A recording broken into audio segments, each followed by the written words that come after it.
নমস্কার, সোমার স্পেশাল কিচেনে আপনাদের স্বাগত জানাই। আজকে করব ফুলকপি দিয়ে আলু, সিম, বেগুন, বড়ি টড়ি দিয়ে একটা ভালো ঝোল দেখাবো। চলুন চলুন দেখে নিই কি কি মশলা আছে। এবার এতে আছে সর্ষে, এটা হচ্ছে বড়ি, এটা হচ্ছে পোস্ত, এটা হচ্ছে জিরে, এটা হচ্ছে পাঁচফোড়ন, এটা হচ্ছে নুন, এটা হচ্ছে চিনি, এটা হচ্ছে হলুদ, এটা হচ্ছে সর্ষে তেল, এটা হচ্ছে ধনে গুঁড়ো। আচ্ছা, এইগুলো সর্ষে পোস্ত এইগুলো সব আমি বেটে নেবো। সর্ষে পোস্ত জিরে এগুলো আমি বেটে নেব। এতে আছে আদা। এই আনাজের মধ্যে হলো আলু, ফুলকপি আর সিম, আর এটা হচ্ছে বেগুন। এই কড়া গরম করতে বসিয়ে দিয়েছি, একটু অল্প করে এখন তেল দিয়ে শুধু আনাজগুলো শ্যালো ফ্রাই করে নেবো। প্রথমে আমি বড়িগুলো ভেজে তুলে নেবো। আমার বড়িটা ভাজা হয়ে গেছে, তুলে নিচ্ছি। আনাজগুলো ভেজে নিচ্ছি।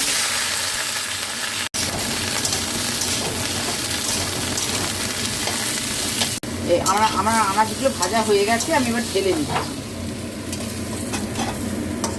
আবার তেল দিচ্ছি, দিয়ে এই পাঁচফোড়ন আর শুকনো লঙ্কা ফোড়ন দেবো। এই শুকনো লঙ্কা আর পাঁচফোড়ন ফোড়ন দেবো।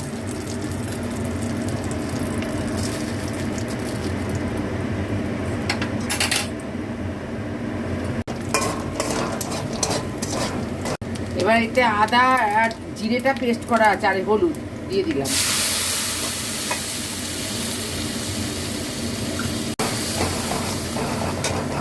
সর্ষে বাটা,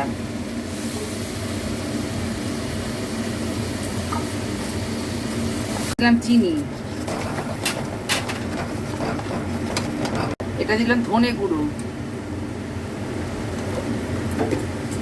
কষে নেব মশলাটা।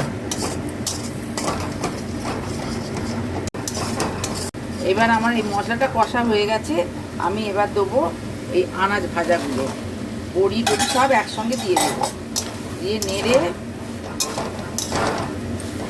এটা এবার ভালো করে শুনি না, মশলার সঙ্গে আনাজটাকে কষে নেবো। নিয়ে এই পোস্ত বাটাটা দেবো, পোস্ত বাটাটা।